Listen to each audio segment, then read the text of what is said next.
मला केक बनव ना. हा मम्मा केक बनव ना.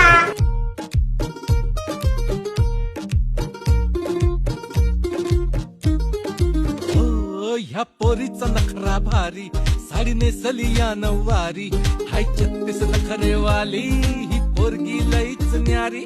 तुला देवानं बनवली जशी कळीला फुलवली ग, तुला देवानं बनवली जशी कळीला फुलवली.